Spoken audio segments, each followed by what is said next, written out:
Oui, merci Monsieur le Président. Chers collègues, les éléments de diagnostic contenus dans ce schéma montrent bien les difficultés sociales que connaissent les territoires et que vient de préciser ma collègue.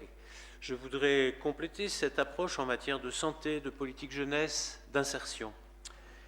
Ainsi, au niveau de l'emploi, les zones de Douai, Roubaix, Tourcoing, Valenciennes, Maubeuge connaissent un taux de chômage bien supérieur à la moyenne nationale, tandis que l'ancien bassin minier, le sud du Cambrésis et la Vénoise sont particulièrement touchés par la pauvreté.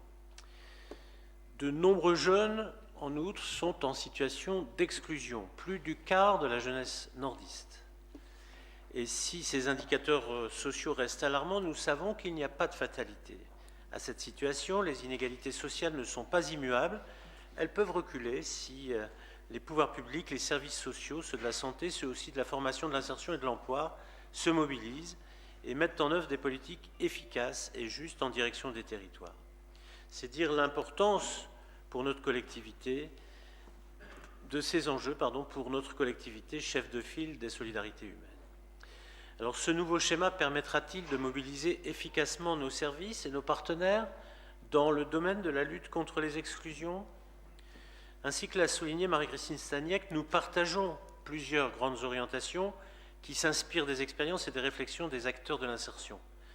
Sortir l'action sociale de sa logique de guichet dans laquelle elle peut se laisser enfermer, travailler sur le développement social local qui suppose la participation des publics, la valorisation de leurs compétences, leur appréhension des situations collectives dans le territoire, accentuer la prévention à tous les âges de la vie, des plus jeunes aux plus âgés, repenser les rapports entre professionnels de l'action sociale et personnes accompagnées, améliorer l'accès aux droits, faciliter les logiques de parcours, et afin de sécuriser certaines trajectoires de vie, par exemple celle des jeunes majeurs sortant de l'aide sociale à l'enfance. Nous sommes bien d'accord avec l'ensemble des objectifs que je viens de citer et que rappelait également Marie-Christine.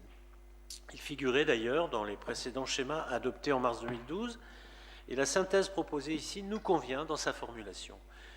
Nous écrivions pour la jeunesse, en lien avec la question d'actualité que je poserai tout à l'heure, qu'il était important de délivrer une meilleure information à la vie affective et sexuelle, ainsi qu'un accès facilité au centre de planification familiale. Enfin, nous avions également, là encore, souligné l'importance d'une bonne articulation entre les dispositifs de protection de l'enfance et d'insertion des jeunes, afin d'éviter les ruptures de parcours, les risques d'errance et de marginalisation. Vous aussi, dans le nouveau schéma, vous exprimez la volonté d'accompagner les adolescents et les jeunes vers leur devenir d'adultes responsables, de prévenir la marginalisation ou les phénomènes de radicalisation. Vous exprimez également dans le rapport la nécessité d'améliorer la situation des jeunes en termes de mobilité, de formation et d'emploi. Mais, dans le même temps, vous avez réduit le financement des clubs de prévention et prévu la fusion de structures qui posent question en termes de proximité. Mais, dans le même temps, vous avez annoncé sans aucune concertation préalable la fin des subventions de fonctionnement aux missions locales du Nord, qui sont des acteurs essentiels de la politique pour l'insertion des jeunes et la prévention de leur marginalisation. Vous insistez encore sur l'importance du service social de proximité, mais dans le même temps, dans certaines UTPAS, les équipes sont sont en attente et doivent être renforcées par des CDD inférieurs à 6 mois, faute d'effectifs stables, en raison d'une politique de réduction des postes dans la collectivité. Et ailleurs, vous fermez des services d'information et de dépistage sur les maladies sexuellement transmissibles. Enfin, vous évoquez l'accès aux droits des publics, mais en même temps, vous refusez de participer à l'expérimentation du revenu de base, qui pourrait être testé dans 8 départements. Nous aurions souhaité, nous vous l'avons d'ailleurs proposé en fin d'année dernière, que le Nord rejoigne cette étude. Elle aurait pu figurer comme l'une des grandes innovations de la politique des solidarités humaines, à l'image d'ailleurs du dispositif Territoire zéro chômeur sur lequel nous partageons également les objectifs.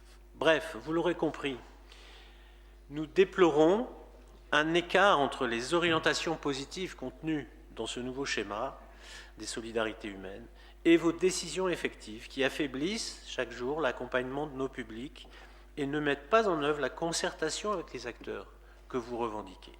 C'est pourquoi nous nous abstiendrons sur l'adoption de ce schéma. Je vous remercie de votre écoute.